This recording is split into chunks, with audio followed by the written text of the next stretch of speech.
भी कुर्बानी सामने है तो उसके हवाले से मसाइल का बयान कुछ किया जाए, क्योंकि बहुत से हमारे भाई हैं जिनके पास कुर्बानी की सलाहियत है मगर वो कुर्बानी नहीं करते।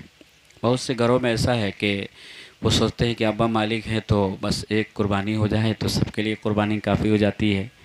बहुत से ऐसे लोग हैं जो अपनी कुर्बानी ना करके मरहूम के नाम से कुर्बानी कर देते हैं। तो इस तरह के बहुत सारी बातें हैं जहाँ पर सही इल्म ना होने की वजह से लोगों के अंदर इस हवाले से बहुत सारी कमियां हैं। तो मेरे दिल में आया कि जगह जगह इस हवाले से कुछ गुफ्तगू की जाए ताकि लोगों को सही इल्म हो हासिल हो सके और वो अपनी कुर्बानी सही तौर पे अदा कर सकें।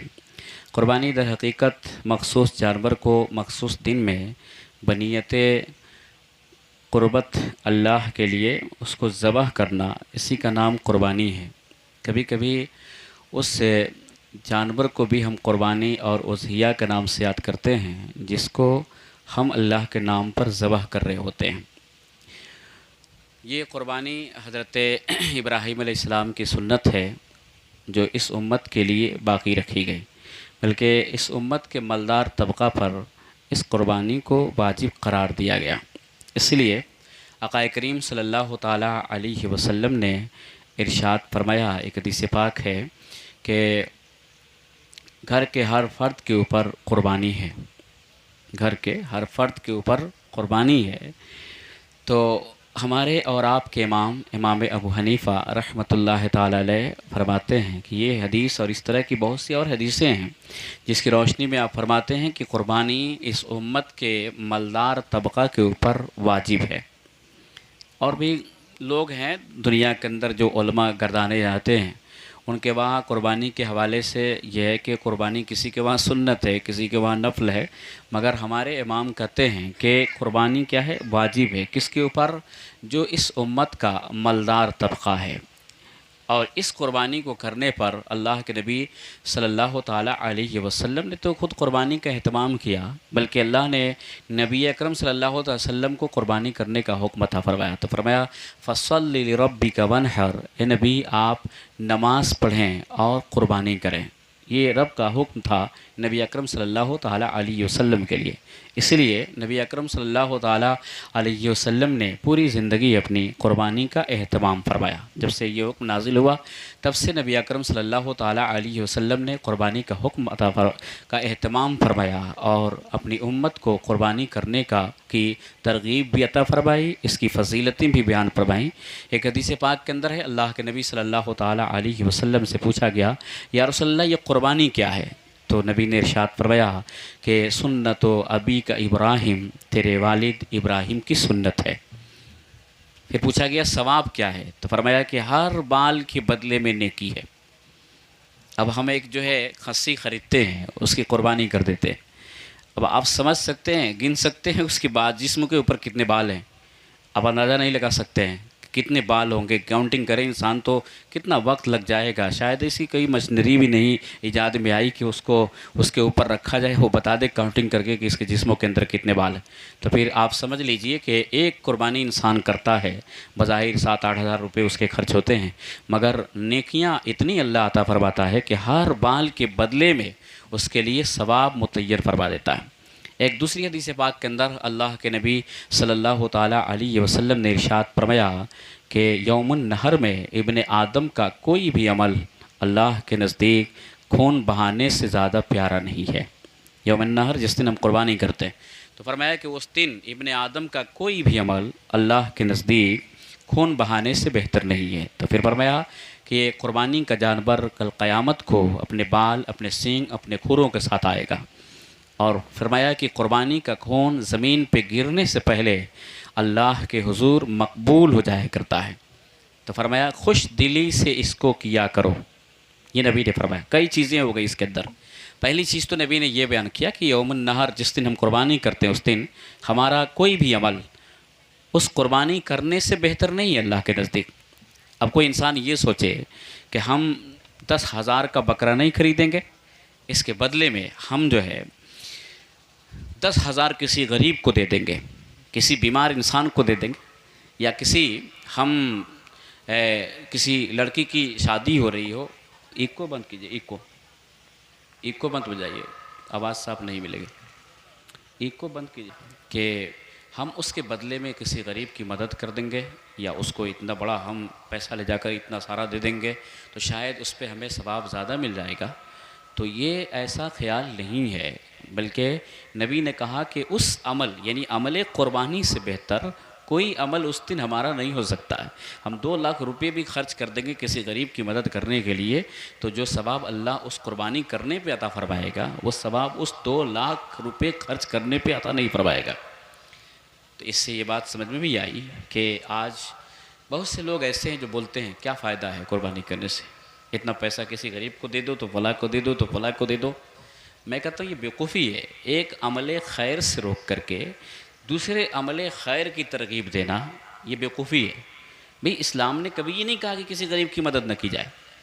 जिस नबी को गरीबों से इतना प्यार है कि उस नबी ने दुआ किया कि मौला मुझे गरीबों की ज़िंदगी अता फरमा, गरीबों की मौत अता फरमा और कल क़यामत के दिन मुझे गरीबों में हश्र अता फरमा।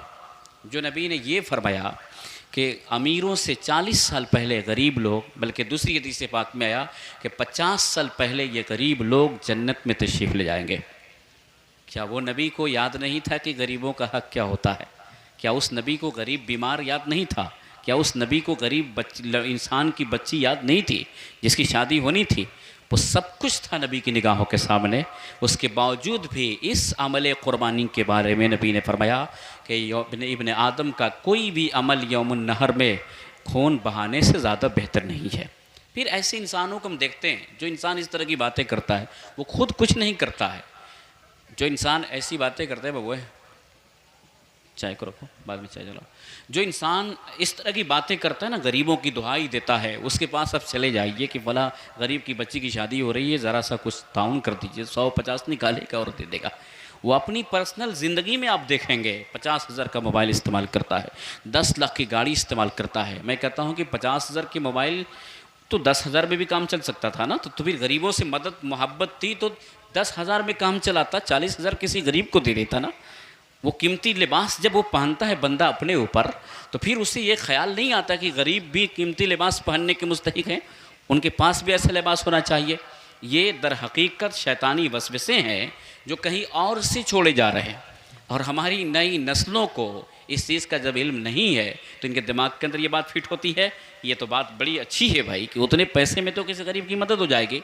नबी अकरम सल्लल्लाहु ताला अलैहि वसल्लम ने इरशाद फरमाया कि वो रुपया जो कुर्बानी पे खर्च किया जाए उससे ज़्यादा प्यारा रुपया और कोई नहीं होता है। ये नबी अकरम सल्लल्लाहु अलैहि वसल्लम ने इरशाद फरमाया। तो कुर्बानी एक मखसूस दिनों के लिए, मखसूस दिनों में की जाने वाली अमल है, इसलिए उसको हम इस तौर पे नहीं देखेंगे कि इसको बंद करके किसी और काम को किया जाए। उस काम के लिए तो पूरी ज़िंदगी बाकी है ना। कुर्बानी तो सिर्फ 3 दिन में, चौथे दिन तो कुर्बानी नहीं हो सकती है, 5वें दिन कुर्बानी नहीं हो सकती है। ये और बात है कि अब चौथे दिन वाले भी लोग आ गए हैं, समझ रहे हैं। जहाँ बांधता है ना, झाड़ता है, वो कहता है 4 दिन कुर्बानी होगी। बहुत ज़्यादा उनके अंदर कंसेशन है, इसलिए हमारी नई नस्लें बहुत तेज़ी के साथ जाती। कहा कि 75 तलाक दो मगर गिनो उसको एक। कहा कि 20 रकात तरावी क्यों पढ़ोगे भाई, बड़ा मुश्किल मसला है ना, तो 8 रकात पढ़ो।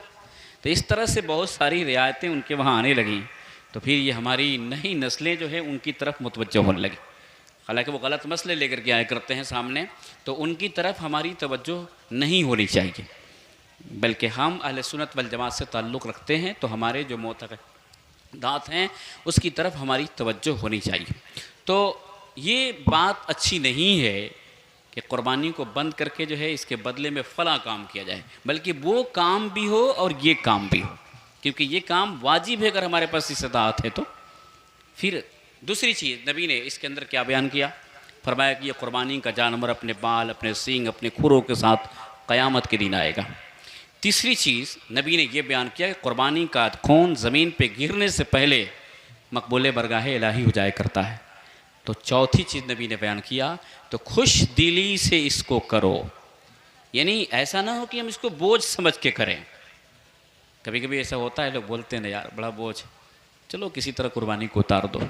तो ये बोझ समझ के नहीं, खुश दिली के साथ किया जाए। और जब इंसान खुश दिली के साथ ये अमल करता है तो अल्लाह कितना सवाब अता फरमाता है। नबी अकरम सल्लल्लाहु ताला अलैहि वसल्लम ने इरशाद फरमाया कि जो शख्स खुश दिली के साथ तालिबे सवाब होकर, यानी सवाब तलब करने वाला, ये नहीं दिखावा, नाम, वाहवाही, ये नहीं, बल्कि सिर्फ ये कि दिल खुश हो, किसी का जबर नहीं, किसी का दबाव नहीं, बल्कि दिल के खुश दिली के साथ हो और फिर तालिबे सवाब। उसका मकसूद ये ना हो कि फ़लाँ चचा आएंगे तो बोलेंगे वाह बहुत बड़ी कुर्बानी तुमने पेश कर दी है, ये नहीं, बल्कि उससे सवाब हासिल करना मकसूद हो। तो नबी ने कहा कि जो शख्स खुश दिली और तालिबे सवाब हो करके कुर्बानी करेगा तो ये कुर्बानी का जानवर उसके और जहन्नम के बीच रोक बन करके खड़ा हो जाएगा, यानी पर्दा। अब जाहिर सी बात है, उस तरफ जहन्नम, इस तरफ ये बंदा, बीच में ये कुर्बानी उसकी जो होगी वो जो है हायल बन के खड़ी हो जाएगी। तो क्या ये कुर्बानी उस बंदे को जहन्नम में जाने देगी? लेकिन ये चीज़ मिलेगी कब? जब दो शर्तें होंगे, खुश दिली भी होगी और तालिबे सवाब भी होगा वो इंसान। क्योंकि हम मुसलमान हैं तो हमारा कोई भी अमल जो होता है ना, वो सिर्फ और सिर्फ अल्लाह को राज़ी करने के लिए होता है। अल्लाह फरमाता है कुल इन्ना सलाती व नुसुकी व महया व मम्माती लिल्लाहि रब्बिल आलमीन। ये नबी आप कहते हैं बेशक मेरी नमाज, मेरी कुर्बानी, मेरा जीना, मेरा मरना, ये जो कुछ है वह सब रब्बुल आलमीन के लिए है। सब किसके लिए है? अल्लाह रब्बुल आलमीन के लिए। तो हमारा अमल किसी का दिखावा नहीं, किसी से उसकी खुशनुदी हासिल करने के लिए नहीं, उसकी रज़ामंदी हासिल करने के लिए। हम जीते भी हैं तो रब के लिए, मरते भी हैं तो रब के लिए, हमारी कुर्बानियाँ होती हैं, हमारी इबादतें होती हैं। ये सारा अमल जो होता है मोमिन का, वो किसके लिए होता है? अल्लाह की रज़ा और उसकी खुशनुदी हासिल करने के लिए। इसीलिए नबी ने कहा तो खुश दिली से इसको करो, या जिसने खुश दिली के साथ किया और तालिबे सवाब हो करके, तो ये कुर्बानी उसके और जहन्नम के बीच जो है रोक बन जाएगी। ये तो मैंने फ़जीलत के हवाले से 2-3 हदीसें अर्ज़ कर दी ताकि आपको इसकी अहमियत समझ में आ जाए, इसका सवाब आपको समझ में आ जाए। लेकिन एक हदीस वो उन लोगों के लिए जिनके पास सलाहियत तो है कुर्बानी करने की, मगर वो कुर्बानी नहीं करते। तो नबी ने इरशाद फरमाया कि जिसके पास सलाहियत तो कुर्बानी करने की और वो कुर्बानी न करे, तो नबी ने फरमाया कि वो मेरी ईदगाह तक न आए। अब आप ये जो चीज़ नबी ने कहा वो प्यार में थोड़ी कहा, ये वईद है। हकीकत में आप किसी से नाराज़ हो जाते हैं, उसके दरवाजे पे बैठे हैं, कुछ बातें हो रही हैं, कुछ ऐसा बोल गया जिससे आप नाराज़ हो गए, आपके दिल को तकलीफ़ पहुंची, तो आप क्या बोलते हैं? मेरे दरवाजे पे मत आना। इसके बाद प्यार से थोड़ी बोलते हैं आप, नाराज़गी है कि नहीं है? तो नबी ने क्या कहा कि जिसके पास कुर्बानी की सलाहियत तो वो कुर्बानी न करे, मेरी ईदगाह के पास ना आए। यानी हकीकत में सलाहियत है और कुर्बानी ना करे तो उसको ईदगाह जाने का हक भी हासिल नहीं है। तो हम आप समझ सकते हैं कि फिर ऐसी सूरतों में इतनी वईद जो नबी ने बयान फरमाई, तो फिर जो साहिब इस्तात इंसान हमारे वहाँ है उसके ऊपर कुर्बानी करना वाजिब है, तो उसको कुर्बानी यकीनी तौर पे करना चाहिए, वरना फिर क्या होगा? वो गुनाह का मुस्तहिक होगा, गुनाह उसके नाम अमाल में लिख दिया जाएगा। अब सवाल ये पैदा होता है कि कुर्बानी किसके ऊपर वाजिब है? अब आपको समझना है कि कुर्बानी किसके ऊपर वाजिब है। कुर्बानी वाजिब होने के लिए बुनियादी तौर पे 2-4-5 शर्तें उलमाए कराम ने बयान की। मसलन पहली शर्त है कि कुर्बानी वाजिब होने के लिए मुसलमान होना ज़रूरी है। दूसरी शर्त है कि वो इंसान बालिग हो, नाबालिग पर न खुद कुर्बानी वाजिब है न उसकी तरफ से उसके गार्जियन पे कुर्बानी वाजिब है। हाँ, अगर बाप चाहता है कि मैं अपने नाबालिग बच्चे की कुर्बानी कर दूँ तो उसको इख्तियार है, वो कुर्बानी कर सकता है, मगर वाजिब उस नाबालिग बच्चा पे नहीं है। और यह नाबालिगियत का ज़माना कब से कब होता है? औरतों में कम से कम 9 साल और ज़्यादा से ज़्यादा जो है 15 साल की उम्र जो होती है बालिग होने की, 9 साल और 15 साल आखिरी उम्र है। मर्दों में 12 साल कम से कम और ज़्यादा से ज़्यादा 15 साल, यानी दोनों की आखिरी उम्र 15 साल, शुरू की उम्र इसमें 9 साल और मर्द में जो है 12 साल। तो इसका मतलब ये हुआ कि इंसान 9 साल में भी औरतें बालिग हो सकती हैं, मर्द जो है 12 साल में बालिग हो सकता है, आखिरी उम्र 15 साल की। जब 15 साल की उम्र हो जाए, उससे पहले अगर बालिग नहीं हुए हैं तो 15 साल की उम्र जब कंप्लीट, तो शरीयत के एतबार से ये मुकल्लफ है, अब इनके ऊपर अहकाम नाफिज होगा। तो ये बालिग होना भी शर्त है, मर्द होना शर्त नहीं है। लिहाजा जिस तरह कुर्बानी मर्द पे वाजिब हुआ करती है, ऐसे ही औरत पे भी कुर्बानी वाजिब हुआ करती है।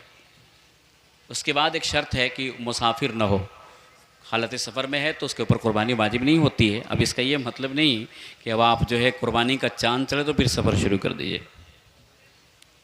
हाँ, फिर सफ़र शुरू कर दिए, सोचिए भाई अब तो मुफ्ती साहब ने मसला बता दिया है, अब कुर्बानी जब 1-2 दिन करीब होगी तो फिर मैं सफ़र पे चला जाऊँगा और 15 दिन की नीयत करूँगा भी नहीं, ना 15 दिन की नीयत करूँगा ना मेरा सफ़र ख़त्म होगा, तो फिर इस तरह हम कुर्बानी से बच भी जाएंगे।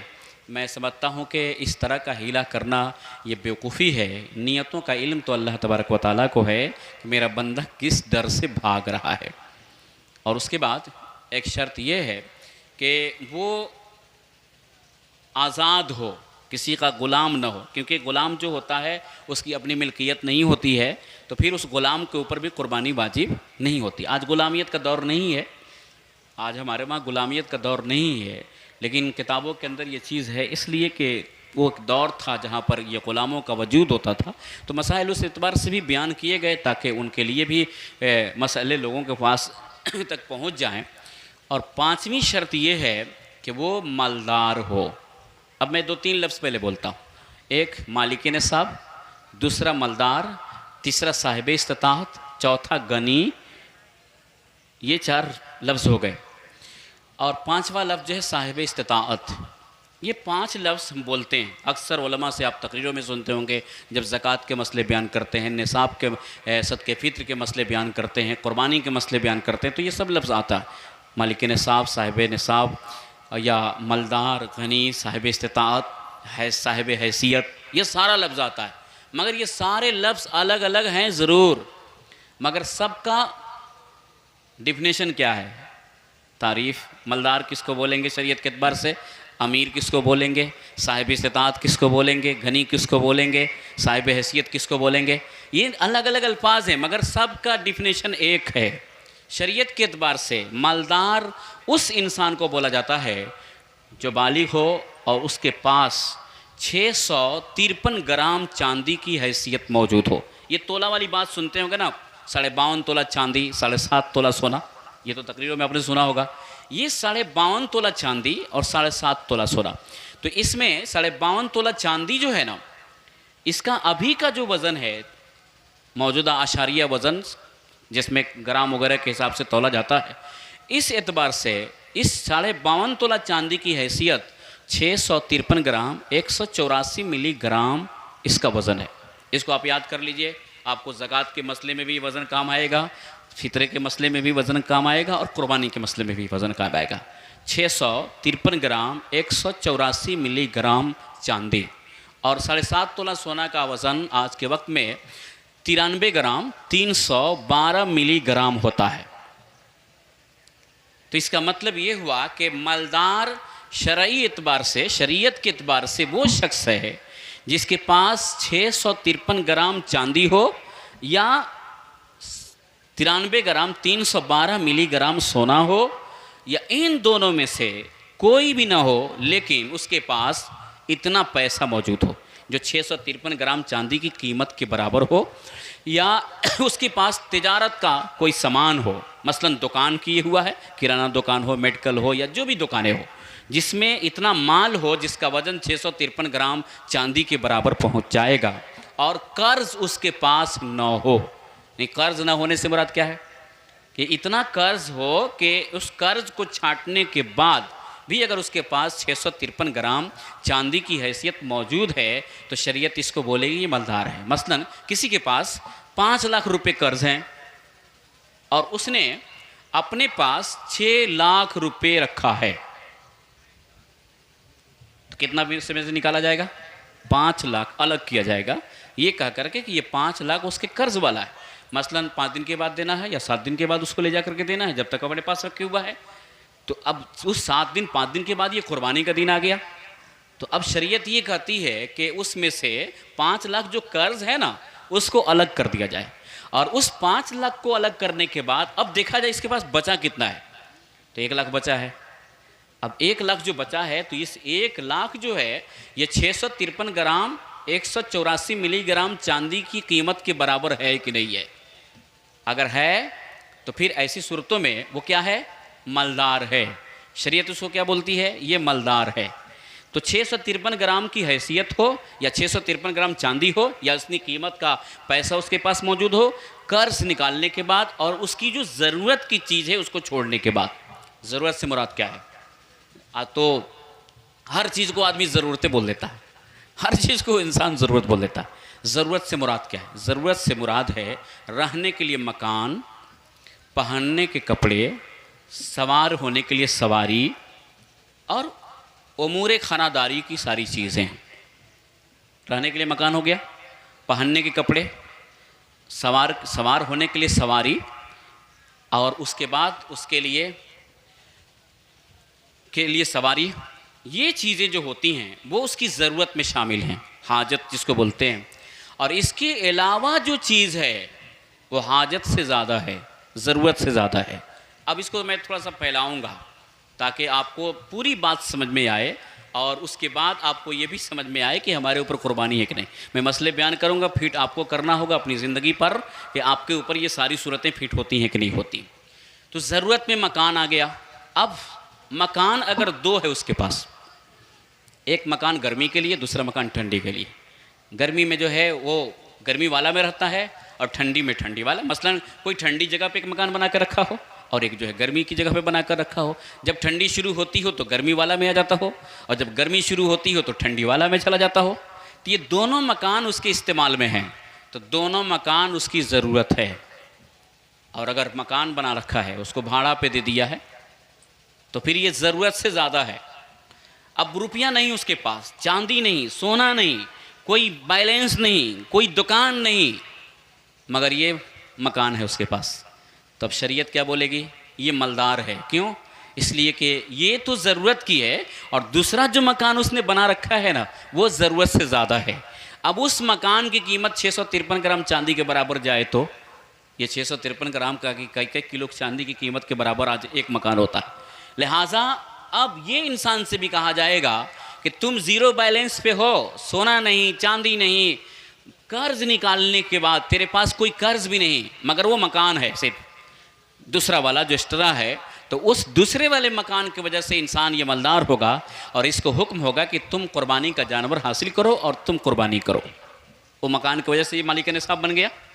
कब? जबकि उस दूसरे मकान का इस्तेमाल ये ना करता हो तब। और अगर 6 महीना इसमें 6 महीना उसमें रहता हो या 4 महीना इसमें 8 महीना उसमें रहता हो, यानी गर्ज ये कि इस्तेमाल में हो दोनों मकान इसके लिए, तो दोनों मकान उसके लिए ज़रूरत की चीज़ हो गई।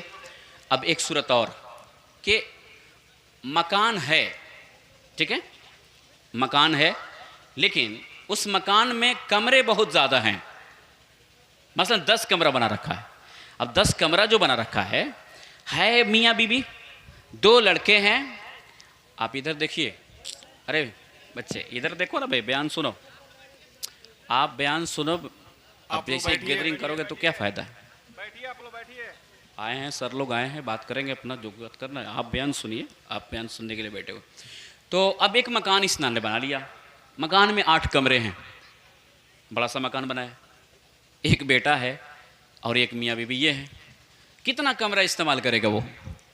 मियाँ बीबी ये अगर 2 कमरे इस्तेमाल करते हैं, 2 उसके बेटे और बहू इस्तेमाल करते हैं, 1 कमरे और अगर इस्तेमाल कर लेते हैं तो 5 कमरे इस्तेमाल में हो गए।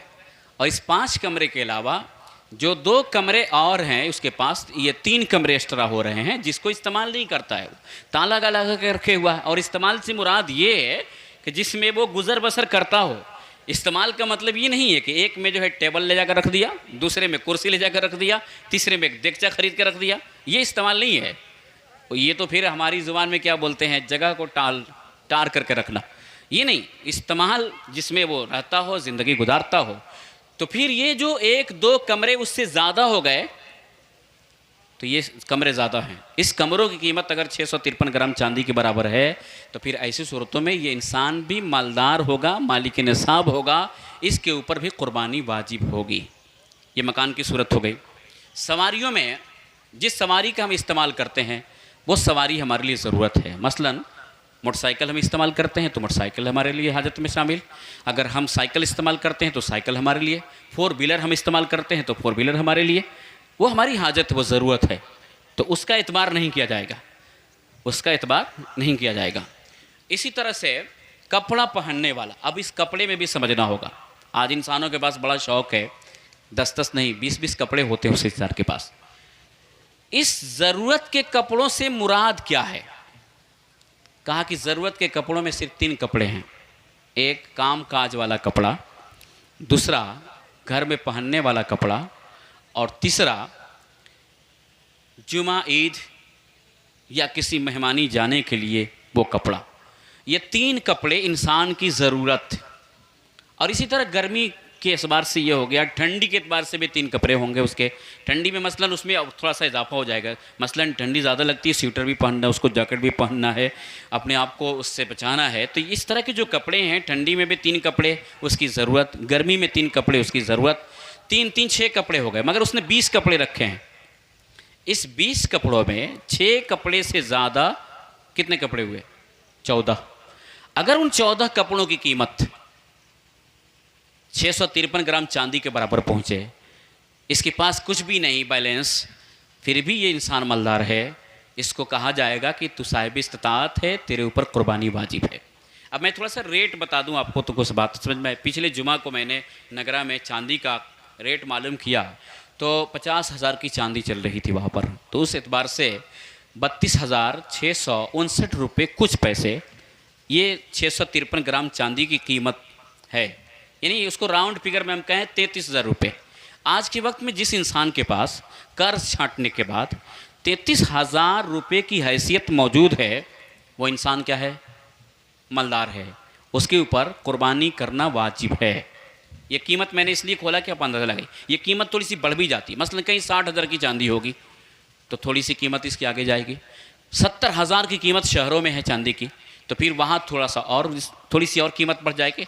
मैं मानता हूँ थोड़ी देर के लिए हम देहात में हैं तो फिर देहात के एतबार से हमने इस कीमत को निकाला। अगर हम शहरों में जाएंगे 70,000 के हिसाब से तो तकरीबन 37-38,000 के आसपास ये कीमत बन जाएगी।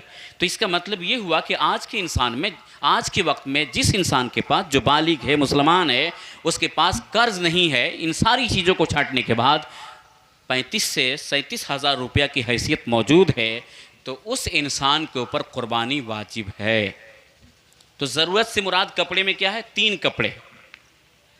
एक पहनने के कपड़े कामकाज के, एक घर में पहनने के कपड़े, और तीसरा कपड़ा वो ईद, जुमा, बकरीद पढ़ने और जाने के लिए, ये कपड़े हो गए। इसके अलावा जितने भी कपड़े हमारे पास हैं सब जायद है।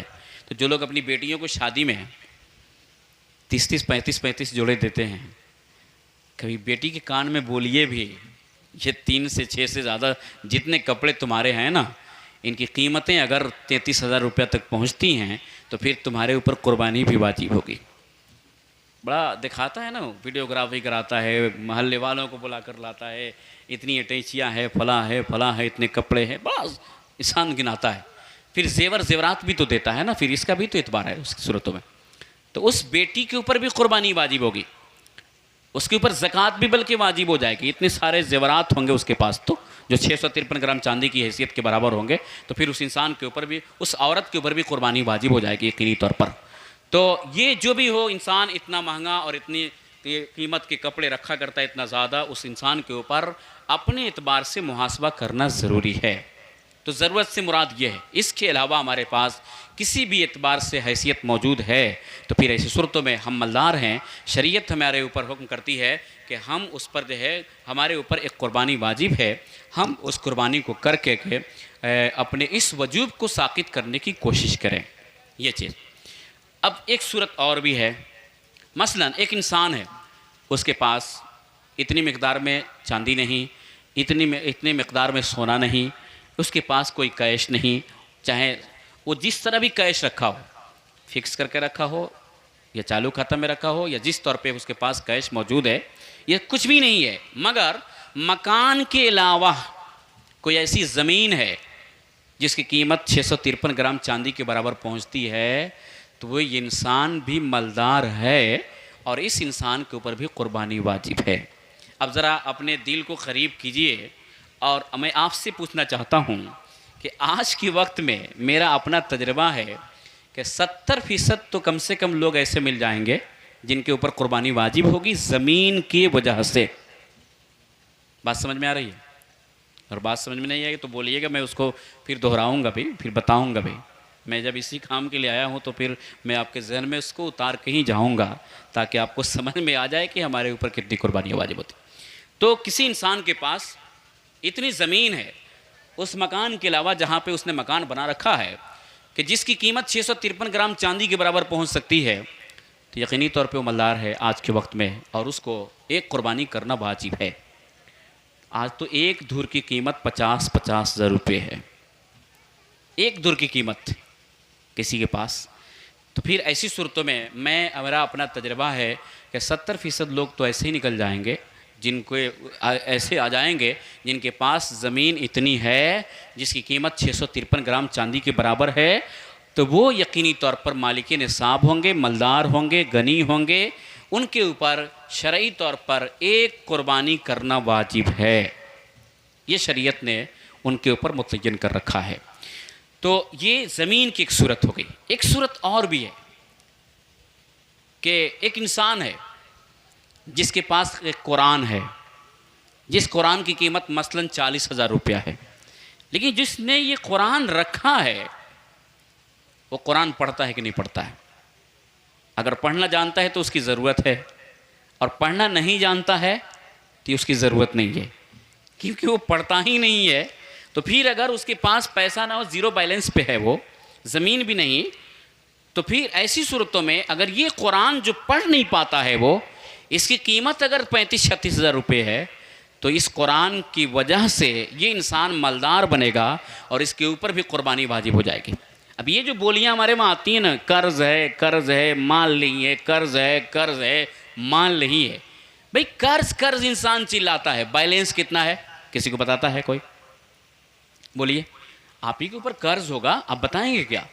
कितनी पॉलिसियाँ इंसान खोल के बैठा हुआ है, सहारा इंडिया में, फला में, वो उस कर्ज़ की गिनती कराता है, कितनी किस्तें जमा हुई हैं उसको कोई बताता है क्या?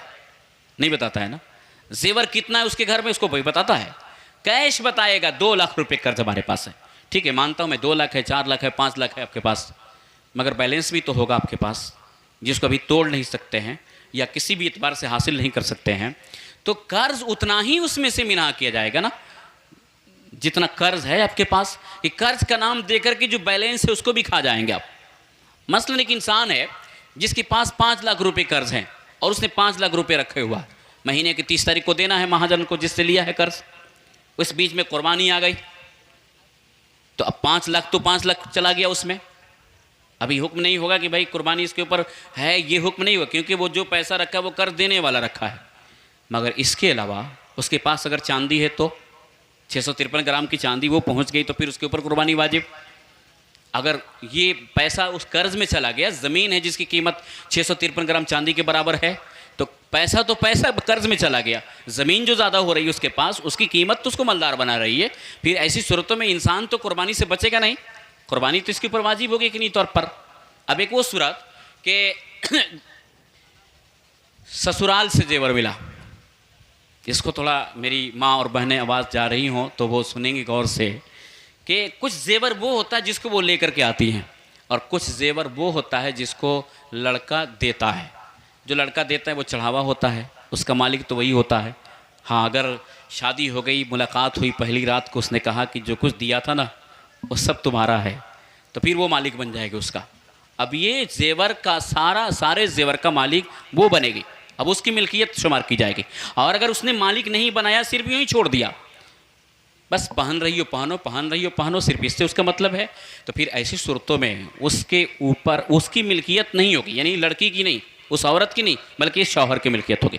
मगर उसने दे दिया। या इसी तरह कुछ लोग लिखवा देते हैं इतना 1000 देन मोहर माज जेवरात। अब समझते भी हैं माज जेवरात का मतलब क्या होता है। माज जेवरात का मतलब है कि जेवर भी उस जो है निकाह देन मोहर में है। तो फिर ऐसी सूरतों में अब आप 1000 बार कहेंगे ना कि वो मेरा है, वो आपका नहीं है, क्योंकि आपने उसको देन मोहर में लिखवा दिया। जब देन मोहर में लिखवाया तो वो उसकी मिल्कियत हो गई। जब उसकी मिल्कियत हो गई तो अब उस जेवर की अगर हैसियत 653 ग्राम चांदी के बराबर है तो फिर ऐसी सूरतों में उस औरत के ऊपर अलग कुर्बानी वाजिब होगी। और शौहर जो है उसके पास भी 653 ग्राम चांदी की हैसियत मौजूद है, तो इस शौहर पे कुर्बानी अलग होगी। उसके बाप के पास अगर हैसियत मौजूद है तो बाप पे अलग कुर्बानी वाजिब होगी। माँ के पास हैसियत मौजूद है तो माँ पे अलग कुर्बानी वाजिब होगी। भाई हैं, भाइयों के पास इतनी हैसियत मौजूद है तो भाइयों पे अलग कुर्बानी वाजिब होगी। तो इस तरह से अगर एक घर में 10 आदमी रहते हैं, 10 बालिग हैं और 10 के पास अलग अलग 33,000 रुपये की हैसियत कर्ज छांटने के बाद आज के वक्त में मौजूद है, तो फिर ऐसी सूरतों में उस घर में 10 कुर्बानी वाजिब होगी। हमारे वहाँ बंटवारा है, इस साल अब्बा के नाम से, अगले साल अम्मी के नाम से, तो फिर दादा के नाम से, तो फिर दादी के नाम से, ये हम बंटवारा कर देते हैं। कुर्बानी 8 वाजिब है उसके ऊपर, उसके घर में, और कुर्बानी एक करता है। तो क्या एक कुर्बानी 8 की तरफ से हो जाएगी? नहीं, बल्कि उस 8 के ऊपर अलग अलग कुर्बानी वाजिब होगी। अब आपके जहन में ये बात आती होगी कि सब तो खाना एक साथ खाते हैं।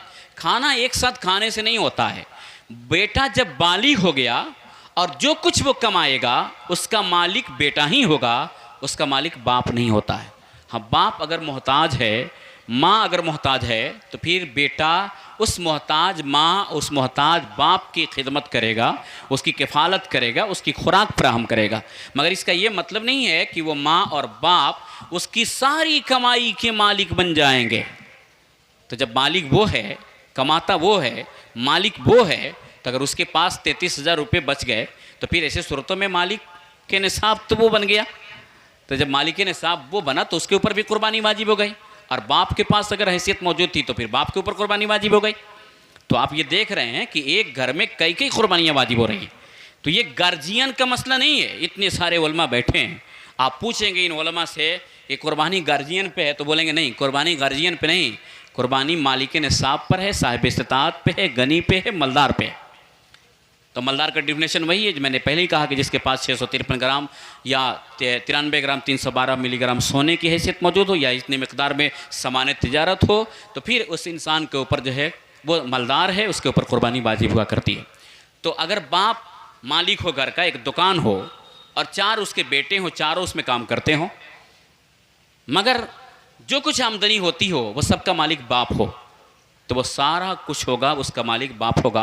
बाप घर चलाता था, अपने तरफ से सारा कुछ लाता था। तो फिर ऐसी सूरतों में बेटों के पास अगर निजी कोई रकम मौजूद नहीं है तो ये बेटे क्या होंगे? गरीब होंगे। 3 बेटों पे कुर्बानी नहीं होगी, सिर्फ बाप पे कुर्बानी होगी। इसलिए नहीं कि बाप घर का गार्जियन है, इसलिए कि वो मालिक निसाब है। लेकिन बाप बच्चों का ख्याल करता था। शाम जब होती थी तो 200 300 रुपया सब बच्चे को देता था, बेटों को देता था कि ले जाओ, तुम्हारा भी तो अपने काम काज है, अपनी ज़रूरत है, उसमें खर्च करना। मगर बेटे जो है खर्च नहीं करते थे, या बाप जो था महीनवा दिन जो है चारों बेटों को अपनी तरफ से जो है 5,000 10,000 जो भी हो सकता था वो देता था। ये बेटे सोचते थे कि अब्बा तो घर का सारा काम कर ही रहे हैं, खाना पीना जितना कुछ है सब वो लाते हैं, तो फिर भी पैसे हम खर्च क्या करेंगे। वो बैलेंस करते चले गए। जब कुर्बानी का 3 दिन आया ना, इसमें उनके पास 33,000 की हैसियत मौजूद थी, यानी 653 ग्राम चांदी की हैसियत मौजूद थी। तो शरीयत क्या बोलेगी? बाप पे भी कुर्बानी, इन बेटों पे भी कुर्बानी, और माँ के पास है तो फिर माँ के ऊपर भी कुर्बानी। तो आप देख रहे हैं कि कैसी सूरत बदल रही है, किस तरह सूरत बदल रही है। बालिग होने के बाद आपके पास अगर हैसियत मौजूद है, चाहे बाप के साथ खाइए या अलग खाइए, बाप के साथ ज़िंदगी गुजारिए या अलग ज़िंदगी गुजारिए, जिस बेतबार से बाप मालिक हो या आप मालिक हो जाइए, उससे कोई बात नहीं है। लेकिन आप अगर उसके आप इतनी हैसियत के मालिक हैं तो आपको अलग कुर्बानी करनी होगी, बाप को अलग कुर्बानी करनी होगी, माँ को अलग कुर्बानी करनी होगी। अब ये जो बात आ गई गार्जियन, आप समझ गए होंगे कि गार्जियन का मसला नहीं है, किसका मसला है? मालिक निसाब का। तो बेटा आज का 20,000 महीना कमाता है, क्या उसके पास इतना बैलेंस नहीं बचता होगा? अगर भाई सारा पैसा दे दिया बाप को, बाप ने खर्च कर डाला, ज़मीन जायदाद इकट्ठा किया, वो एक अलग मसला हो गया। लेकिन अगर इसने बैलेंस कर रखा है इतना, तो कुर्बानी तो इसके ऊपर वाजिब होगी यकीनी तौर पर। इस कुर्बानी के वजूब से ये बरी नहीं हो सकता है, इसके ऊपर कुर्बानी यकीनी तौर पे वाजिब होगी। और उसको आप लोग बैठिए ना भाई, बुलाइए उन लोग, क्या तबसरा कर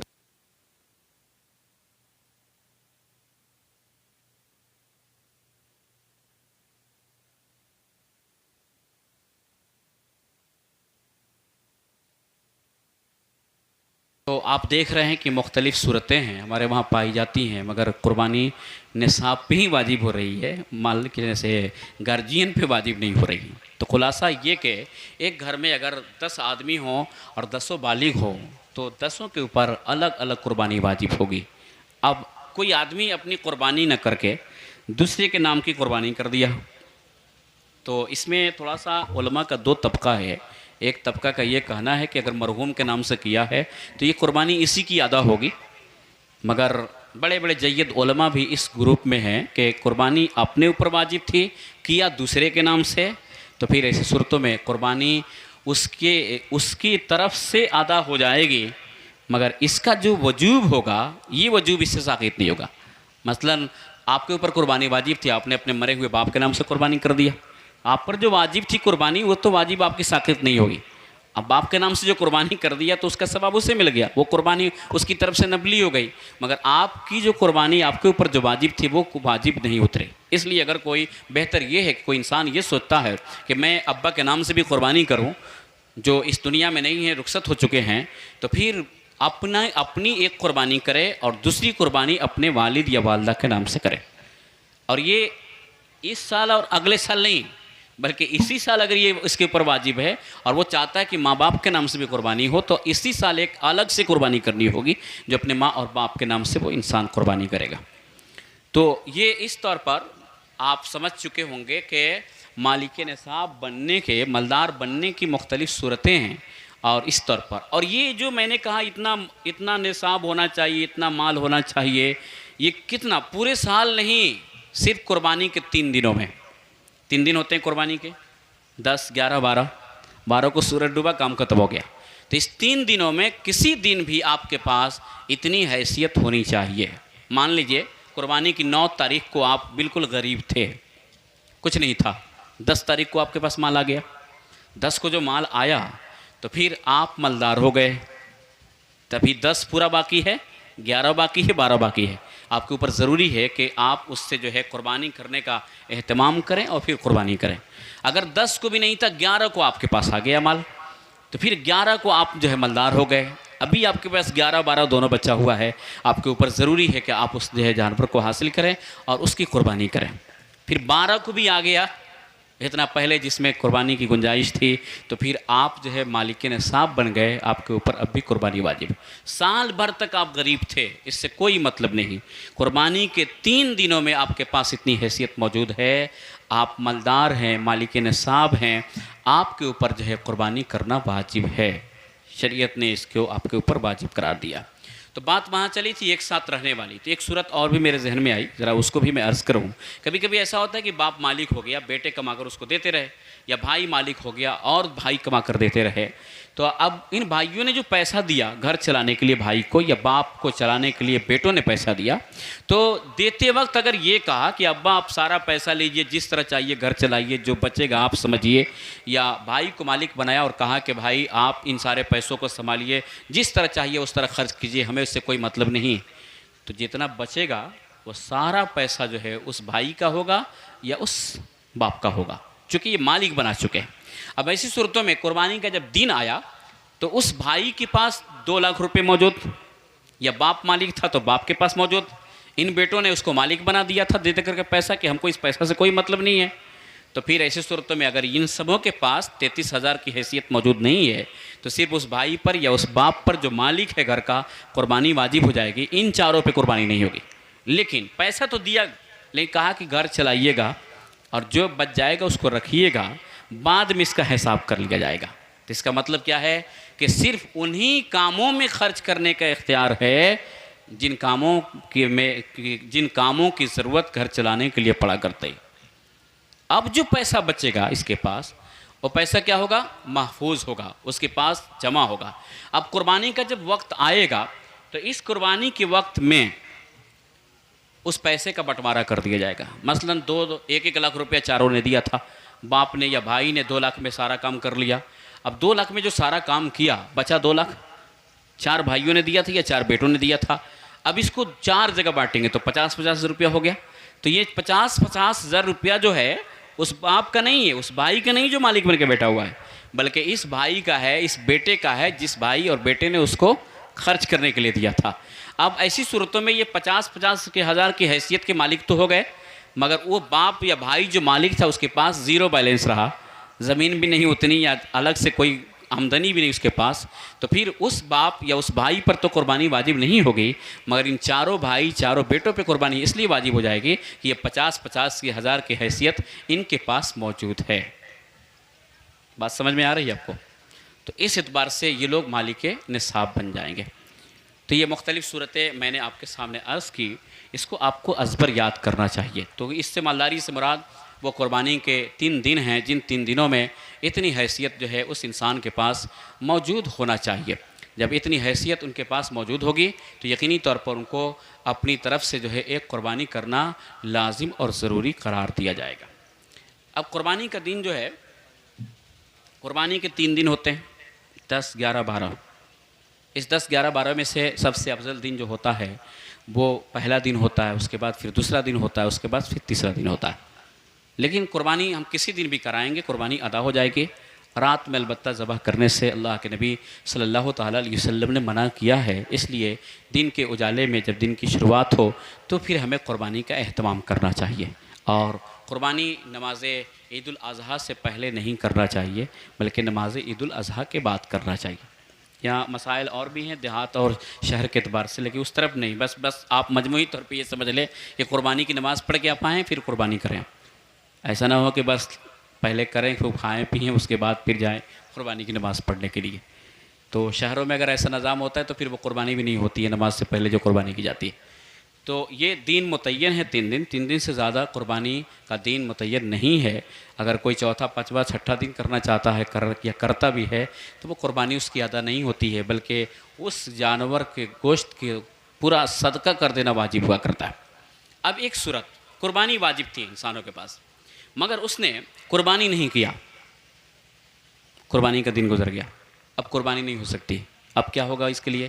तो इसने कुर्बानी वाजिब थी, जानवर नहीं खरीदा था, कुर्बानी का दिन गुजर गया, तो अब इसके लिए हुक्म ये है कि कुर्बानी अब कज़ा हो गई, अब वो अदा करने की कोई सूरत नहीं है कि ये अगले साल सोचे कि मैं 2 करा दूंगा, एक पिछले साल के, एक इस साल के, तो ये बराबर हो जाएगी, ऐसा नहीं। बल्कि उसका अब कफ़ारा इसको देना पड़ेगा इस तौर पर कि वो एक बकरी की कीमत को सदका करेगा। औसतन जो उसकी कीमत हो सकती है उस औसतन कीमत के अतबार से, मसलन उसमें कुछ कीमत ज़्यादा भी होगी, भाई तंदुरुस्त तवाना हो तो फिर कीमत बढ़ जाएगी। तो न कमज़ोर और नहीं बहुत तवाना, बल्कि दोनों की बीच की जो कीमत होगी ना, उस कीमत को सदका करेगा, किसी गरीब मिस्कीन के हवाले कर देगा। तो अब जिसकी कुर्बानी 5 साल से कज़ा हुई होगी उसको 5 साल की कज़ा करनी पड़ेगी। ये उस सूरत में है जब कुर्बानी वाजिब थी मगर उसने किया ही नहीं तब। मगर उस सूरत में जब कुर्बानी वाजिब थी, जानवर भी उसने ख़रीदा था, तो फिर ऐसी सूरतों में अब्बा के नाम से करना था या किसी के नाम से करना था, अब्बा नहीं आ सके या जिसके नाम से कुर्बानी करना था वो ना आ सके, तो फिर ऐसी सूरतों में कभी कभी देहातों में ख़ासतौर पर ऐसा होता है कि लोग उसको रख देते हैं कि चलो अब अगले साल कर लेंगे, इस साल अब्बा नहीं आए, अभी अगले साल नहीं कर सकते हैं, बल्कि उस जानवर को सदका करना पड़ेगा।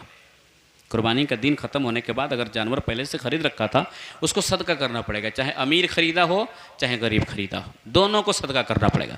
अगर उसने खा लिया, जितना खाया, जितना पैसा कम हुआ, उतना मार्केट रेट से उसका वज़न की कीमत क्या हो सकती है वो कीमत सदका करना पड़ेगा उसको। अभी कितनी टेढ़ी खीर है भाई, कर लेता तो कुछ काम में भी काम चल जाता ना, ज़बह कर लेता वक्त पर तो फिर गोश्त भी खाता ये। अब अगर दिन गुजार दिया तो फिर ये एक बूटी भी नहीं खा सकता है, न किसी अमीर को खिला सकता है, सारा जो होगा वो किसी गरीब के हवाले कर देना होगा या गरीबों में तकसीम कर देना होगा। अब उसके लिए खाने की इजाज़त नहीं है। इसलिए जो लोग कुर्बानी का जानवर रखते हैं, कुर्बानी का दिन ख़त्म हो जाता है, कुर्बानी नहीं कराते हैं, वो आइंदा साल के लिए न रखें, बल्कि कुर्बानी के बाद उसको सदका कर दें। या आपके वहाँ इदारा चलता है तो इस इदारे में उस तरह का मुस्तहिक जो लड़का है उसके हवाले कर दें कि ये भाई तेरा हक़ है, तुम इसको कबूल कर लो। तो दोनों सूरतें हो गई, वाजिब थी नहीं ख़रीदा तो एक बकरी की मिसल जो है सदका करेगा, और ख़रीद रखा था, कुर्बानी का दिन गुजर गया तो फिर उसको जो है सदका कर देगा या फिर ज़बह कर डालेगा, तो उसका सारा गोश्त सदका कर देगा, यहाँ तक कि उसकी रस्सियों को भी सदका कर देगा किसी को। इस चीज़ को आप ख़ास तौर पे याद रखिएगा। जो इस साल की कुर्बानी अगले साल ले जाते हैं, नहीं आया तो फिर इस तरह करते हैं, तो ये सही तरीक़ा नहीं है। अब एक सूरत ये कि कुर्बानी हम अपने मरहूम के नाम से कराते हैं कभी कभी, तो मरहूम के नाम से कुर्बानी करना जायज़ है। लेकिन यहाँ पर फिर वही बात आएगी कि ये अलग से कुर्बानी होगी, हमारी जो वाजिब है वो नहीं, इसके अलावा हम अलग से कुर्बानी करेंगे। अब यहाँ पर इसके गोश्त के ताल्लुक़ से थोड़ा सा हुक्म बदलेगा कि उसका हुक्म क्या है। तो अगर उसने वसीयत किया था कि मेरे बाद मेरे नाम से कुर्बानी कर देना, मसलन कुर्बानी का भी वक्त चल रहा है, आज जो है 6 तारीख़ है, अभी मगरिब बाद 7 तारीख़ शुरू है, तो आपके वालिद थे मिसाल के तौर पे, वो इंतकाल करने लगे कुर्बानी से पहले, उन्होंने इंतकाल से पहले कहा कि देखो मैं तो अब दुनिया में नहीं रहूँगा, लेकिन मेरे नाम से कुर्बानी कर देना तुम। ये वसीयत है। जब वसीयत है तो अब ये जो कुर्बानी करेंगे इसका गोश्त भी हम नहीं खा सकते हैं, गरीब को ही सिर्फ देना पड़ेगा, अमीर को नहीं दे सकते हैं। और अगर वसीयत नहीं किया मगर बेटा चाहता है कि बाप ने मुझे इतना सारा कुछ दिया, ज़मीन जायदाद मकान सारा कुछ किया, लाओ एक हिस्सा या एक कुर्बानी उसके नाम से कर देते हैं, तो फिर ये गोश्त जो होगा उसका होगा, जिस तरह चाहेगा वो इस्तेमाल कर सकता है। यानी मरहूम के नाम से कुर्बानी किया, वसीयत थी तो सारा गोश्त सदका, और वसीयत नहीं थी तो सारा गोश्त इसका है, जिस तरह चाहे उस तरह खा सकता है। खुद भी सारा गोश्त अपने घर रख सकता है, बहुत बड़ी फैमिली हो तो, और फिर सारा गोश्त भी तकसीम कर देता है। अब एक बात मैं यहाँ पे थोड़ी सी आपको समझाऊँ, हो सकता है कोई हाथ झाड़ने वाला आपके पास आ जाए और बोले कि भाई हदीस में तो लिखा है कि एक बकरी जो है पूरे ख़ानदान वालों की तरफ से काफ़ी हो जाएगी।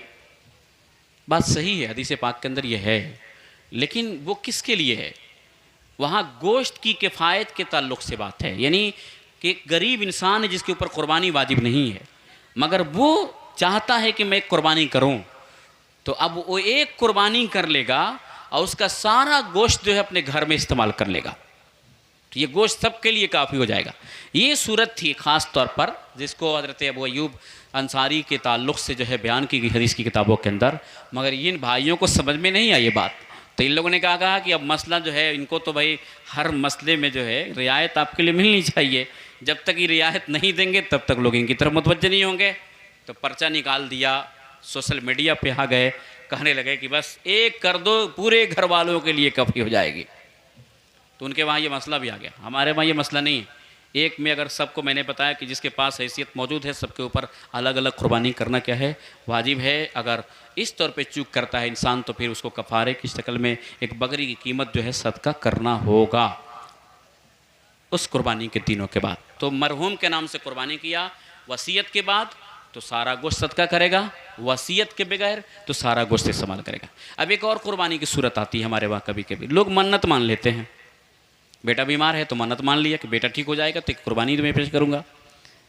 तो ये मन्नत वाली जो कुर्बानी होती है वो अलग से वाजिब हो जाती है। मसलन मेरे पास हैसियत है 653 ग्राम चांदी की, मेरे ऊपर कुर्बानी वाजिब है, मगर मैंने किसी हादसे का मैं शिकार हो गया, एक्सीडेंट हुआ या जो भी हुआ, मैंने मन्नत माना कि परवरदिगार मैं इस चीज़ से नजात पा जाऊँगा तो मैं एक कुर्बानी करूँगा।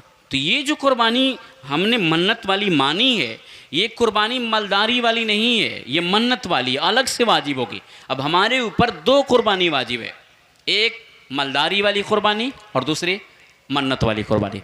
इसलिए औरतों को ख़ास तौर पे बताइएगा, बहुत मन्नत मानने में तेज़ होती हैं, इनको तो कुछ समझ में आता नहीं है, उल्टी सीधी मन्नतें मानते रहती हैं। तो कभी मुर्गा वाली मन्नत मान लेती है। आप याद रखिएगा, अगर आपने मन्नत माना है कि मेरा भला काम हो जाएगा तो मैं जो है खस्सी सदका करूँगा और देंगे जाके मुर्गी या मुर्गा, तो ये आपकी मन्नत पूरी नहीं होती है। मुर्गा मुर्गी की मन्नत सही है ही नहीं है, क्योंकि मुर्गा मुर्गी के न कहीं पे वाजिब है उसको ज़बह करना, ना चाहे हकीकी की शक्ल में या कुर्बानी की शक्ल में। इसलिए आप मन्नत अगर माने ना कि बकरी देना है या खस्सी देना है तो मुर्गी पे काम मत चलाइए, वरना फिर मन्नत मान के अंडा भी ले जाकर दे देंगे तो सोचेंगे कि भाई ये भी तो मन्नत पूरी हो गई। ये बड़ा मसला आ जाता है। हमारे उलमाए कराम बैठे हुए हैं, मदारिस के हैं, इनके सामने भी मसला कभी कभी आ जाता है कि भाई उला कर देता है, मुर्गा बोलता है सदका है। अब ये पड़े हुए फिर में खाएँ कि नहीं खाएँ, खाएँ कि नहीं खाएँ भाई? अरे भाई ना खाएँ तो बेहतर है, और खाना चाहें तो शौक़ से खाएं, क्योंकि मन्नत का मुर्गा की मन्नत शरई है ही नहीं। जिस तरह ताज़िया बनाने की मन्नत शरई नहीं है, ढोल बजाने की मन्नत शरई नहीं है, चादर चढ़ाने की मन्नत शरई नहीं है, चढ़ा लेगा तो अच्छी बात है। अगर किसी ने मन्नत मानी कि चादर चढ़ाना है हमको और चादर नहीं चढ़ाया तो कोई गुनाह नहीं उसको। बल्कि मैं तो कहता हूँ कि चादर की मन्नत माने ना तो एक चादर की कीमत जितनी हो सकती है, एक चादर चढ़ाने में जितना पैसा खर्च होने वाला है, मसलन 1000-1200 रुपया, वो 1000-1200 रुपये लेकर के आइए अपने मदरसे में दे दीजिए। किसके नाम की मन्नत के लिए आपने कहा था? गरीब नवाज के मज़ार पर या किसी और वली के मज़ार पर। नियत कर लीजिए कि जो वहाँ चादर चढ़ानी थी ना, हमने मदरसे में ला करके दे दिया। एक तालिब इल्म 1200 रुपये का इस्तेमाल करेगा, आपको 1 महीना तक इस्तेमाल करेगा तो 1 महीना तक आपको सवाब मिलेगा। तो जो चीज़ फ़र्ज़ या वाजिब नहीं है उसकी मन्नत नहीं मानी जा सकती है, वो मन्नत शरई हो नहीं सकती है। नमाज की मन्नत मानेगा ये मन्नत शरई है, कुर्बानी करने की मन्नत मानेगा ये मन्नत शरई है, खस्सी की मन्नत मानेगा ये मन्नत शरई है। इस तौर पे मन्नत जो होगी वो मन्नत शरई होगी। तो किसी ने कुर्बानी की मन्नत मानी तो फिर ये मन्नत शरई है, उसको पूरा करना वाजिब है उसके ऊपर। इतनी बात समझ गए आप? तो अब इस मन्नत की कुर्बानी के गोश्त का क्या हुक्म है? तो इस गोश्त का हुक्म ये है कि सारा गोश्त सदका कर दीजिए, अमीरों पे नहीं, गरीबों पर सारा गोश्त उन पे तकसीम कीजिए, क्योंकि ये मन्नत हाजी जो थी इसकी कुर्बानी थी और इसका गोश्त आपके लिए ये मालदारों को खाना जायज़ नहीं है। एक पीस भी खाया तो एक पीस की कीमत जो मार्केट रेट से है उतना आपको सदका करना पड़ेगा। यही फ़र्क है मन्नत और मैयत। मैयत की वसीयत के बाद कुर्बानी तो फिर सारा गोश्त तकसीम, और वसीयत के बगैर कुर्बानी तो सारा गोश्त आपका मैयत के हवाले से ये सारा कुछ हो गया। ये इस तौर पर फिर इन जानवरों को जिसे हम कुर्बान करते हैं ऐबों से पाक साफ होना चाहिए। 1 साल की उम्र होनी चाहिए इनके, बकरा बकरी खस्सी के अंदर 1 साल की उम्र होना चाहिए। ये 1 साल की उम्र शरीयत ने मुतय्यन की है। किसी की बकरी ने कुर्बानी के दिन बच्चा दिया तो कुर्बानी के कल होकर अगले साल वो कुर्बानी कर सकता है, उसकी 1 साल की उम्र पूरी हो जाए। 1 साल से अगर 1 दिन भी कम है तो उसकी कुर्बानी नहीं होगी। 50 किलो का क्यों नहीं हो जाए बकरा। ये बोलते ना दाता हुआ होना, दाता हुआ होना कोई ज़रूरी नहीं है। दाता हुआ होना कोई ज़रूरी नहीं है, दांत नहीं है मगर खूब आसानी के साथ चर सकता है, खा सकता है, पी सकता है, तो फिर उस जानवर की कुर्बानी हो जाएगी। और अगर आसानी के साथ दांत नहीं है, नहीं खाता है, नहीं पीता है, नहीं चरता है, तो फिर उसकी कुर्बानी नहीं होगी। इसी तरह दुम जो होती है, पूँछ, ये दुम अगर 3 हिस्सा में से 1 हिस्सा कटी है तो उसकी कुर्बानी जायज़ है। मसलन वो 3 फीट की दुम है तो 3 फीट में जो है अगर 1 फीट कट जाए तो तिहाई है तो कुर्बानी जायज़। उससे अगर 1 इंच भी ज़्यादा कटी हुई है तो फिर उसकी कुर्बानी नहीं है। इसी तरह कान है तो कान भी अगर 3 हिस्सा में से 1 हिस्सा कटा है तो उसकी कुर्बानी जायज़, 3 हिस्सा से ज़्यादा कटा है तो फिर उसकी कुर्बानी नाजायज़। जिसकी पैदाइशी कान न हो जिसका, उसकी भी कुर्बानी नाजायज़। इसी तरह से जो है सींग ऊपर से टूटा तो जायज़, टोपी निकल गई तो जायज़, जड़ से टूटा तो नाजायज़। आधा भी टूट जाए तो कोई बात नहीं है, आधा भी टूट जाए तो कोई बात नहीं है, जड़ से नहीं टूटना चाहिए। जड़ से अगर टूटा है तो फिर उसकी कुर्बानी नाजायज़। अंधा जानवर की कुर्बानी जायज़ नहीं। इसी तरह काना जिसका कनापन ज़ाहिर हो, मजनू जुनून जिसके अंदर हो, चरता उड़ता नहीं हो, जुनून की कैफियत में हमेशा रहता हो, फिर उसकी भी कुर्बानी नहीं। भेंगा जानवर जो होता है थोड़ा आँख को दबाकर देखता है, 1 को 2 देखता है, उसकी कुर्बानी हो जाएगी, अंधा की नहीं। काना जिसका कनापन ज़ाहिर उसका नहीं। लंगड़ा जो अपने पैरों पर चल करके कुर्बान गाह तक न जाता, मसलन आंगन में ज़बह करना है तो आपने गड्ढा बना दिया है, वहाँ से लाना है, वहाँ ज़बह करना है, उसको छोड़ दिया, छोड़ा तो चल करके आ गया, थोड़ा सा लंगड़ता था चल के आ गया, कुर्बानी हो जाएगी। मगर जैसे छोड़ा गिर गया, चल भी नहीं पाता है, तो फिर इसकी कुर्बानी नहीं हुई। इतना दुबला पतला जानवर कि सिर्फ हड्डी ही हड्डी दिखाई दे, गोश्त तक कोई वजूद न हो, फिर इस जानवर की भी कुर्बानी जायज़ नहीं है। जिसके थन सूख जाएँ उसकी भी कुर्बानी नहीं। तो फिर जिसका 2 थन होता है, 1 थन सूखे तो कुर्बानी न जाए, 4 में जो है 2 सूख जाए तो कुर्बानी न जाए। ये सारे वयूब है। एक मसला आमतौर पे आता है क्या कि कुत्ता कभी कभी काट लेता है उस जानवर को जिसकी कुर्बानी हम करने के लिए रखे होते हैं। ये बहुत सवाल होता है, 2-4 साल से बहुत ज़्यादा इसका सवाल होने लगा है। पता नहीं लोग हिफाजत कैसे करते हैं। दूसरे के खेत में जब चराएँगे बकरा बकरी को तो नतीजा तो यही होगा ना, नतीजा तो यही होगा ना, वे दूसरे खेत को बर्बाद करेंगे, फसलों को तबाह कर देंगे। भाई बकरी रखना अच्छी चीज़ है, लेकिन दूसरे के खेत में चराना ये बुरी चीज़ है। हाँ, खाली खेत है जहाँ सिर्फ घास ही घास है तो फिर चराइए, निगरानी भी थोड़ी सी रखिए। वो कभी कभी देखेगा ना लेके चलता है, थोड़ा सा ढील देगा इधर, जब इधर ढीलेगा तो 2 लुकमा उसमें खाएगी, 4 लुकमा उसमें खाएगी। और घर वाला अगर देख लिया कुछ बोलेगा तो हाँ खींचेंगे। ये जानबूझ करके ऐसा करता है। नाराज़गी है वहाँ तो फिर उससे माफ़ी भी मांगना चाहिए उस इंसान से, क्योंकि उसने जो है उसकी फसल को बर्बाद करा दिया। तो ये ऐसे ही शायद निगरानियाँ आजकल हो रही हैं, छोड़ देते हैं दिन भर घूमते रहता है जहाँ जहाँ, फिर जो है कुत्ता दौड़ाता है काटता है। बहरहाल अगर काट लिया उसको कुत्ता तो फिर क्या हुक्म है। यहाँ पर सबसे पहले ये करना चाहिए कि किसी डॉक्टर से मशवरा लेना चाहिए, जो जानवर का डॉक्टर, कि इसका जहर फैला है कि नहीं। अगर वो बोलता है कि जहर फैला है तो फिर इलाज मुमकिन है तो इलाज करा लीजिए, और अगर इलाज मुमकिन नहीं है तो उसको फ़रोख्त कर दीजिए, क्योंकि उस जहर आलूदा खस्सी को कुर्बान करना, अपने आप को मौत के हवाले करना, ये मुतरादिफ हुआ करता है दोनों, इसलिए उसकी कुर्बानी नहीं होगी।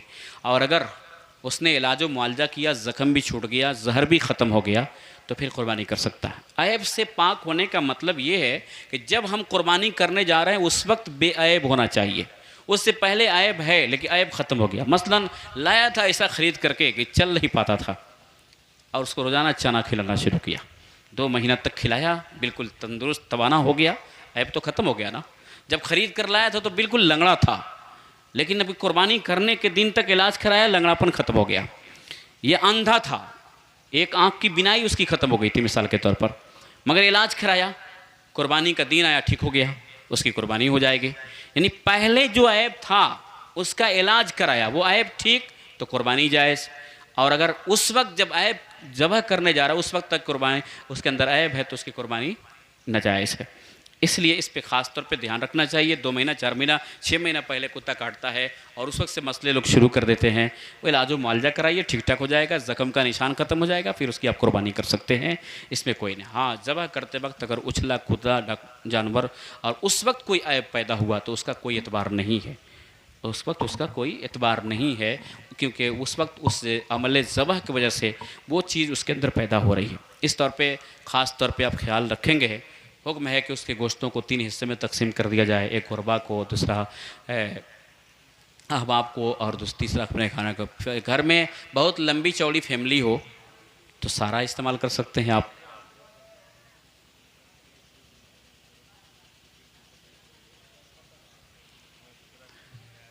दुरूद पाक पढ़ें, अल्लाहुम्मा सल्ली अला सय्यिदना व शफ़ीना मौलाना मुहम्मदिन बारिक वसल्लम सलातुम व सलाम अलैका या रसूलुल्लाह सल्लल्लाहु अलैहि वसल्लम। तो एक बहुत अच्छा सवाल भी हमारे उलमाए कराम की तरफ से आया है कि हम कभी कभी जो है किसी के दरख्त से बगैर इजाज़त के जो है पत्ती तोड़ लेते हैं, या उसके खेत में इस तरह की कोई चीज़ होती है उसको तोड़ लेते हैं। देखिए, इजाज़त जो होती है वो 2 तरह से होती है, एक सराहतन, एक दलालतन।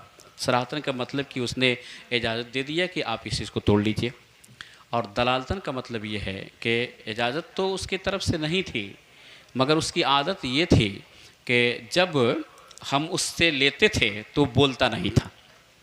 तो अगर ये मामला है, मसलन मिसाल के तौर पे उसका दरख्त है और मामूल है कि उसके दरख्त से हम पत्ती तोड़ते हैं, वो देखता है, बोलता नहीं है, उसको नाराज़गी भी नहीं होती है, तो इसमें तो कोई हर्ज नहीं है। लेकिन अगर वो टोकना शुरू कर दिया, बोलना शुरू कर दिया, तो फिर बग़ैर उसकी इजाज़त के हम उस जानवर को उसका पत्ता उसके दरख्त का नहीं खिला सकते हैं, वो जिस भी दरख्त का पत्ता हो हम उसको नहीं खिला सकते हैं। मगर एक मसला ये भी आता है, अगर खिला दिया तो क्या उसकी कुर्बानी नाजायज़ हो जाएगी? नहीं, ऐसा नहीं है। वो ग़िज़ा खाया तो खाने से उस जानवर के अंदर जो है कोई ऐसा ऐब नहीं पैदा हुआ जिसके ज़रिए से उसकी कुर्बानी नाजायज़ हो गई। ये अमल हमारा गलत था, मगर उस पर ये चीज़ जो मुरतब हुई, ये चीज़ माने उसका जिस्म जो तवाना हुआ, उसके अंदर जो है तो उसकी तंदुरुस्ती हुई, तो फिर ऐसी सूरतों में वो जो है हमारे लिए गलत नहीं होगा, हम उसकी जो है कुर्बानी कर सकते हैं। एक हाफिज़ रोशन साहब ने एक सवाल किया था कि जो आदमी परदेश में होता है उसके नाम से अगर कुर्बानी करनी है तो वो कुर्बानी कहाँ की जाएगी?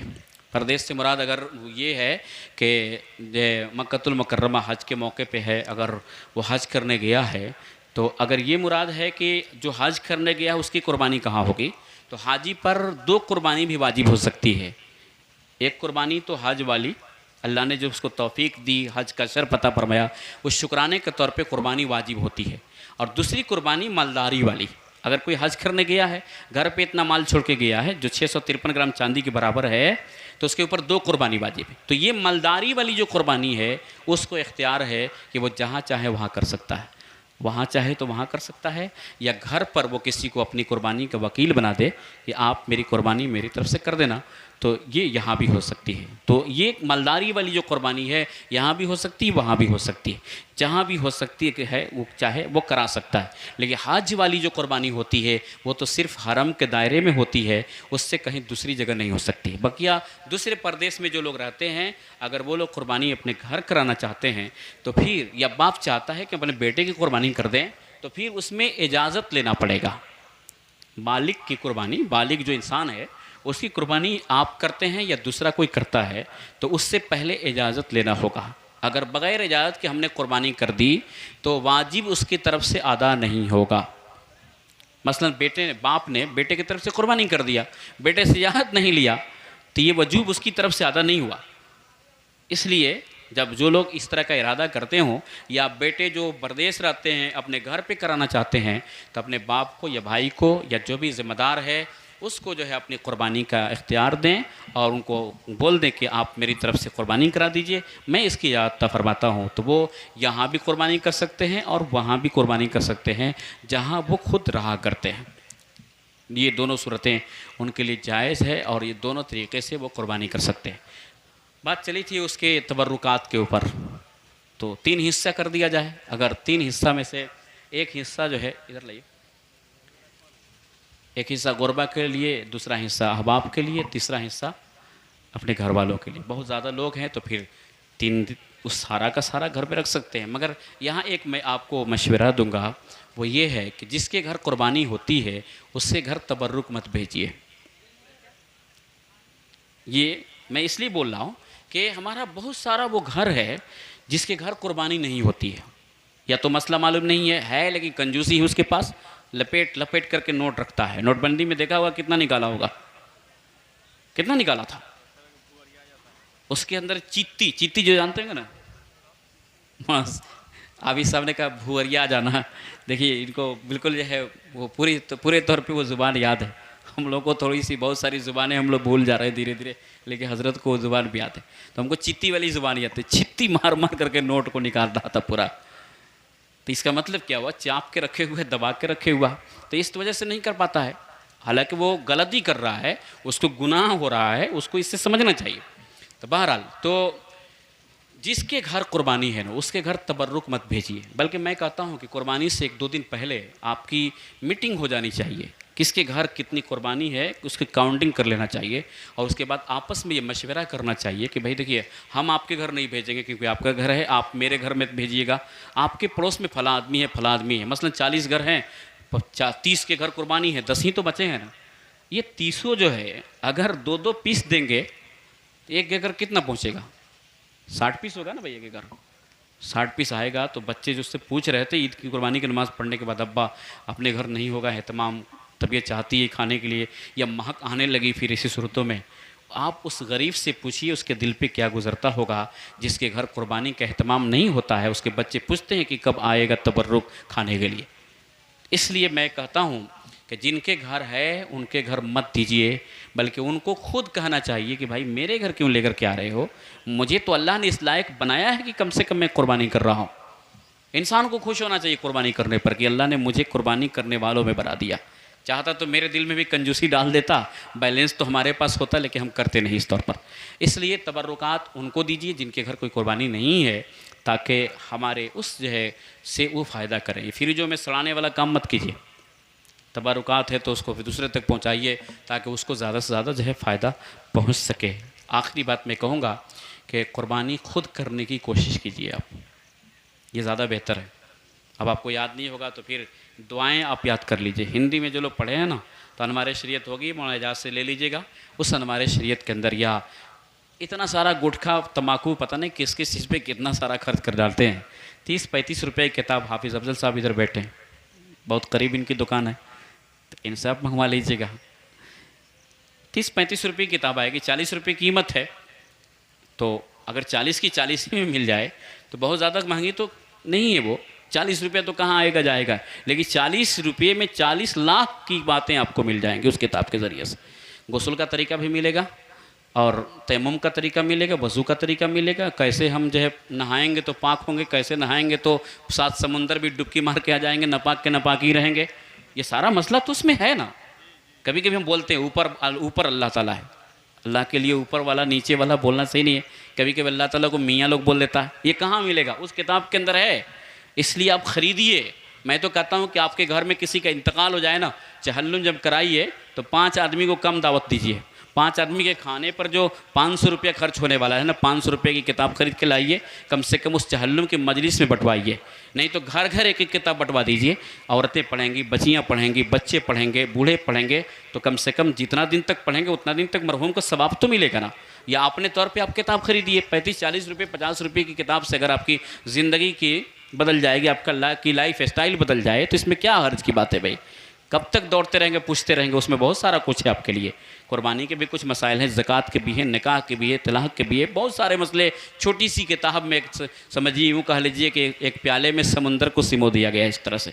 इसलिए मौलाना अफजल साहब बैठे हैं, इनसे आप ऑर्डर बुक कराइए और किताबें मंगवाइए और मंगवा करके आप पढ़िए, ताकि आपको भी पता चले कि अब खड़े होकर पेशाब करना है या बैठ के पेशाब करना है। छींटा बदन पे पड़ गया है तो पाक कैसे करेंगे, ये मसला मालूम होना चाहिए कि नहीं होना चाहिए। तो आप उस जो है कुर्बानी की दुआ याद कर लीजिए। याद नहीं कर पाते हैं तो हिंदी में लिखी हुई दुआ है, उसको ज़ेरॉक्स करा लीजिए और उसको बार बार पढ़िए, बार बार पढ़िए, ताकि ज़ुबान पे आ जाए। नहीं आ पाए तो फिर देख के ही पढ़ लीजिए दुआ। दुआ कुछ भूल भी जाइएगा तो बिस्मिल्लाह अल्लाहु अकबर मत भूलिएगा। इतना तो कम से कम एक मुसलमान को मालूम ही होना चाहिए कि अगर कभी ज़बह करना हो जाए तो फिर कैसे करना है इंसान को लिए।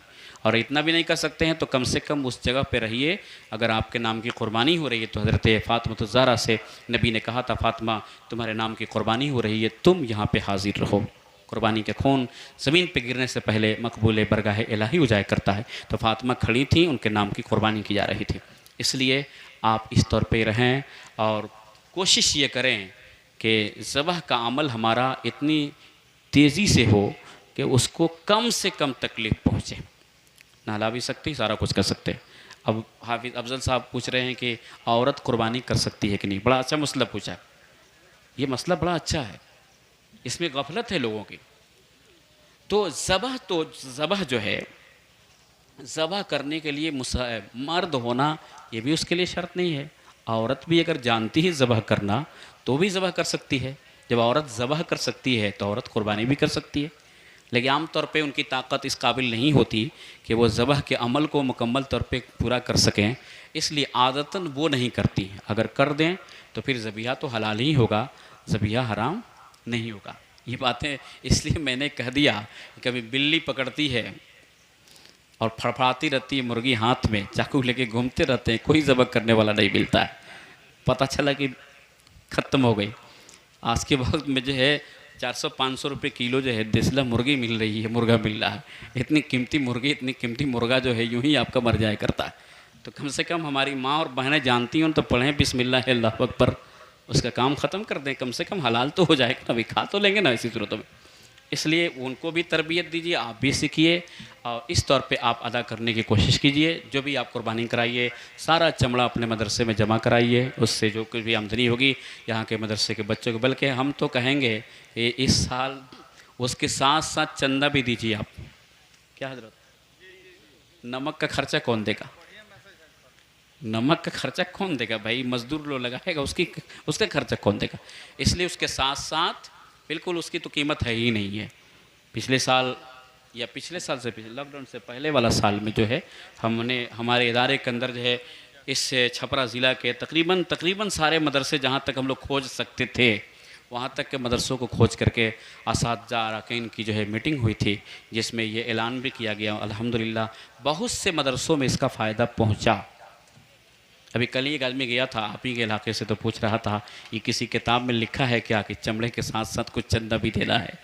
मैंने बोला क्या बात है भाई? तो नाम नहीं बताएं किस मस्जिद का ऐलान था, आपके आसपास की मस्जिद का ऐलान है। तो उसने कहा फला मस्जिद में ऐसा ऐलान हो रहा था।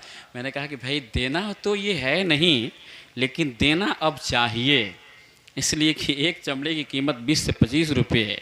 फिर नमक मराई लाना ले जाना कितना खर्चा है उस पर, तो फिर ये सारे अखराजात आएंगे कहाँ? और मदरसा तो आप ही के चंदा से चलता है, तो फिर आप नहीं ख्याल करेंगे तो दूसरा क्या ख्याल कर सकता है?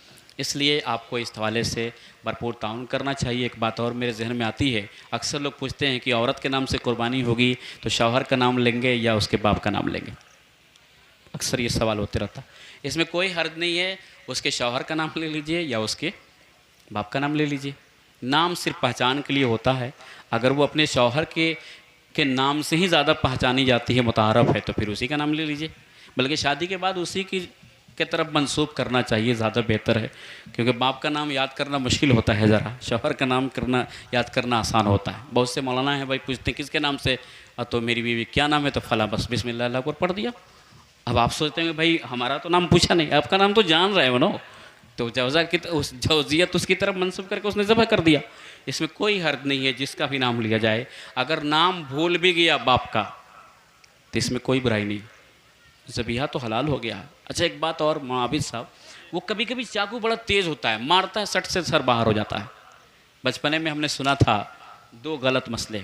एक मसला गलत क्या कि 5 कील वाला चाकू होना चाहिए, 5 कील नहीं तो फिर कुर्बानी नहीं।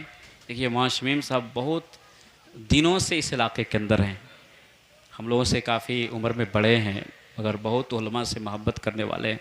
ये जानते होंगे अच्छी तरह कि ये बात कितनी मशहूर थी उस ज़माने में। अभी तो बहुत से उलमा पैदा हुए, बयानात हो रहे हैं, और आज भी ये आज भी ये है इस तरह की। ऐसा कोई मसला नहीं, किसी भी धारदार चीज़ से आप ज़बह का अमल पूरा कर सकते हैं। बाँस की कमची है ना, कभी ऐसे मारते हैं तो बिल्कुल नुकीला कमची बन जाती है, उसी से अगर कट जाता है तो काट दीजिए। पत्थर का नोक बहुत तेज़ है ना, उसी से काट दीजिए। बिस्मिल्लाह, बिस्मिल्लाह है, अल्लाह अकबर होना चाहिए, अल्लाह का नाम उस पर बुलंद होना चाहिए। नहीं बुलंद किया तो फिर आप जिससे भी कीजिए ज़बिया आपका हलाल नहीं होगा, तो उससे भी आप कर सकते हैं। 5 कील वाला चाकू होना कोई ज़रूरी नहीं है, नहीं तो पीर साहब लोग फूंक के जाते थे और साल भर तक लोग ज़बह करता था। ये सच्चाई है। मैं एक जगह खिताब के लिए गया था तो वहाँ बहुत उम्र दराज आदमी था। वो कहा कि हज़रत इस गांव की कैफियत ये थी कि पीर साहब घोड़ा पे सवार होकर साल में 1 मरतबा आते थे।